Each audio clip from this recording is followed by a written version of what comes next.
it's Pride Month, right? And I never pride is pride. Like I've been out for a very long time. I came out as a child, but the thing that irritates me with Pride Month is that there's all these organizations that's supposed to help with discrimination and when it comes to your sexuality or your sexual orientation, if you feel like you're discriminated in any type of way. And I'm dealing with discrimination when it comes to the legal eminent domain, when it comes to my property. I also have dealt with discrimination when it came to the airlines, when it came to my clothing brand, and I had to sue and do all that by myself. I reached out to all those organizations and did not respond, because again, their focus really is on white trans women. That's their main thing. And trans in general, but trans women.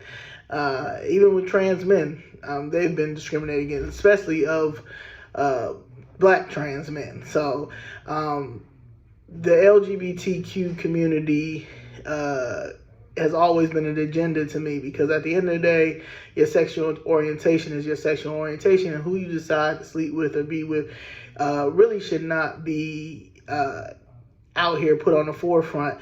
But that's one of the things that the Democratic Party does. The fact that the LGBTQ community has more rights and laws put in place than the black race alone should tell you that that's an issue. But I guess that's the Republican Party as well. Also, when it comes to, I go back and forth with a lot of people that say like, oh, you're in a cult because you're defending the Republican Party. What has the Republican Party ever did for us and all that?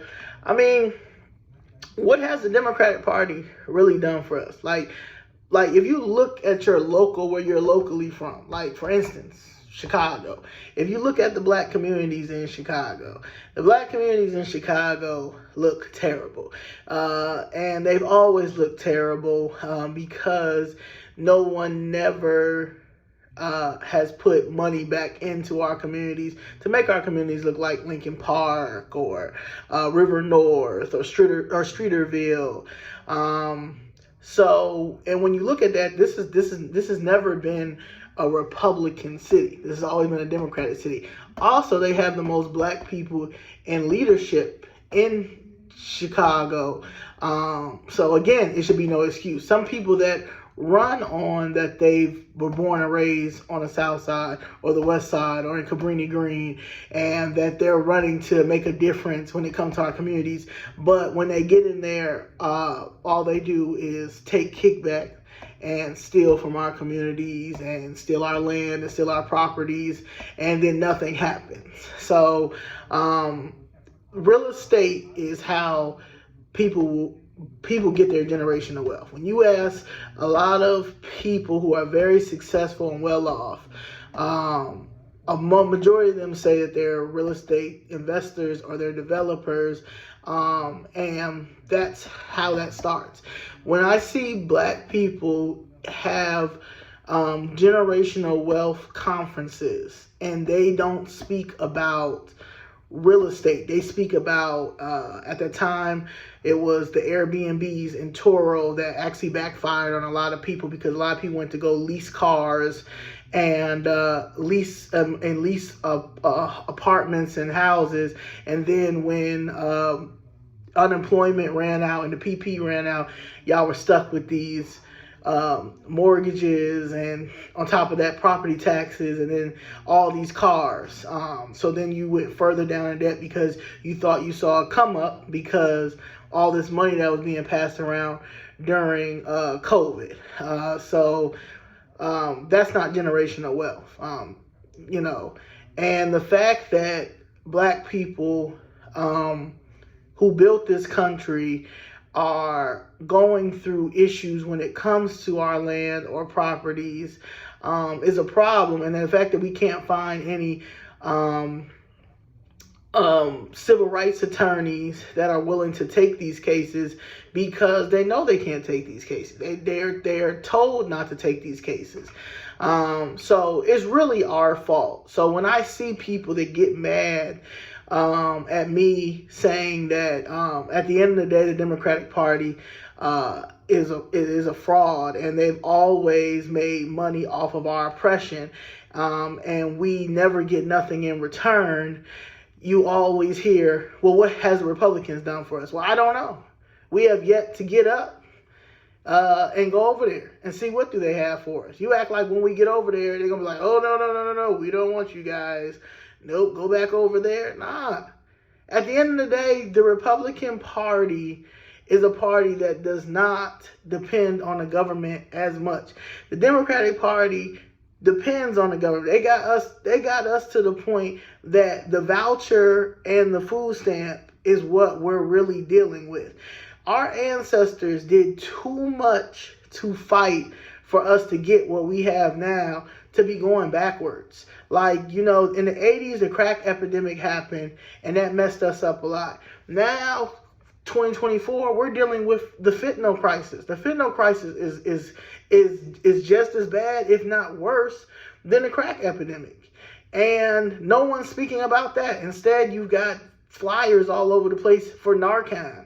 Like, this is our, like I'm 38 years old. And the fact that everybody is unhappy with these two candidates, with Trump and with Biden, and we're still okay with this happening is a problem. Like we are, like, black culture is America. We are the Bank of America. Like, we run America. And the fact that we don't have our reparations, the fact that neither one of these political parties have talked about a black agenda, but y'all have this hate for this one man when Biden is just the same. Biden is just the same. So instead of either getting up and saying, you know what, we don't want neither one of these people to run as president. So either y'all find two other candidates that we're willing to vote for, or and then we're not doing nothing. We're not paying any taxes. We're not paying any bills. We're not spending a dollar. We're not doing anything until you guys talk to us. We pay our salaries. Instead of saying, well, this is just the white man. This is what the white man did. This is what the white man doing. The power of the white man. It's always this is always an excuse. Instead of just getting up. Rosa Parks did not get up. Motherfuckers was tired back then. You know what I'm saying? People started boycotting. Like, yeah, we're not going to do anything. We're not going to do anything because y'all don't give a fuck about us anyway. What happened to that? Where's that energy at? You watching a whole genocide. You watching people fighting over land in Palestine and power when you got people right here, black people right here in the city of Chicago and other cities that are fighting for their properties and their land. And they're taking it from your grandparents. They're taking it from people that they know that they can't run out there. There's people that's drinking brown water in the housing authority. Brown water. But when it's time to vote, they'll have those polling stations downstairs where they're complaining about the brown water that they're drinking. Like, this is pathetic. This is pathetic. Why are we voting? Why are we even dealing with any of this? Why? Motherfuckers working 3 to 4 jobs. Okay? People can't even enjoy their life because they gotta work. Why these greedy politicians and corporations are taking advantage of us and pointing the finger at each other. So when people say, well, yeah, we can't vote Republican, why can't we continue to stay in this abusive relationship with the Democratic Party? I'm looking at what they're doing in Chicago. They took all of these immigrants and put them all in the black neighborhoods and are pushing us out again. And we not doing nothing. It's me and Miss Jessica and a couple of other people that's down there fighting for it. But on the other hand, when I get online, I got to argue with motherfuckers who think that Plies is like the political genius about why we have to keep Biden and Kamala in office. They the main people that put black people away.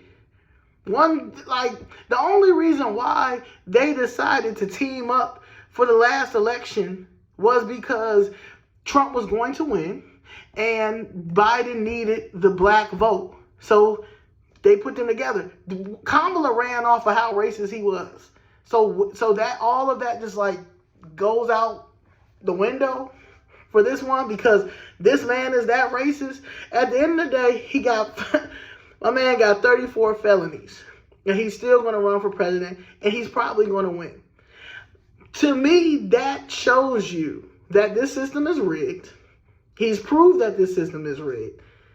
And why are we going by the rules if he don't go by the rules? It's more of us than it is of them. It's a simple boycott. It's a simple boycott. It's a simple, we're not doing anything. Where is our reparations at? The Jews got their reparations and it was in Germany. I'm so tired of black people saying, well, we got to figure out what we're going to call each other when we do get the reparations. Jewish is a religion. Like, they didn't when they got their reparations, it wasn't we're gonna be called Holocaust survivors. Nah, they got their reparations. It's not this hard. Or I'm also tired of black people saying, well, we're never gonna get reparations. We're never gonna get shit if that's your mindset. So why should I continue to stay with the Democratic Party, which I've never was with the Democratic Party, because both of them are some shit, but to realize that I'm fighting with the Democratic Party right now because the city of Chicago knocked down my family's building and refuses to pay them, I must still stand with the Democratic Party because they've done more for black people than the Republican Party did. I don't agree with that. I don't agree with that at all. The Reconstruction era was because of the Republican Party. When they killed Lincoln and Jackson came up in there, he changed everything around. Jackson or Johnson, one of them. But anyway, it was Andrew. And that was a Democrat. I mean, the only reason why we got the Civil Rights Act was because we were boycotted and because Lyndon B. Johnson was like, all right, I got to get a one up. Let me invite Martin Luther King Jr. Dr. King Jr. to the White House. And knowing that he was the one at the time who had the black voice for the black people. That's the only reason why we got the Civil Rights Act. And it's going, and right now, it's embarrassing because we don't even have that. They're taking everything away from us. And y'all are, it's the Republican Party. It's the Republican Party. It's both of them. There's nothing for black people. It's time for black people to stand up and demand what we want. We don't need neither one of these parties. We don't have to be committed to neither one of these parties, and that's the problem. You should be able to vote which makes sense. And the Democratic Party does not make sense. Every race that comes over here from another country surpasses us. Every race. And we are the backbone of the Democratic Party. There is something wrong with that. And if you don't see that there's something wrong with that, then you have a problem. And that's because you're trained to vote blue because we've been trained because your grandmama, your aunt, your mama, everybody's voted blue. The blue people are not for us. They're for everybody else but us. Look at our tax dollar. Look where it's going to. We have yet to get a hate crime bill. Like, you got to make it make sense. So until black people feel like, you know what, fuck both of these parties. We don't need none of these parties. We can do our own thing. There is no reason why black people should keep voting Democrat unless they give us our reparations. And they can give us our reparations just like they can give money to every other country but us. No, this is dumb. So to sit here to go back and forth, get mad at a person, they want to take our reproductive rights, both of them are going back and forth. Just like how they say Israel and Palestine is both of them. They both want some bullshit. It's the same when it comes to our women's reproductive rights. The fact that it's even on the table is a problem. The fact that all these women, like Kamala Harris, who was vice president and stuff like that, I don't care. You could always the judges is this, is that, is that. No, it's us. It's us allowing them to play in our face and continue to play in our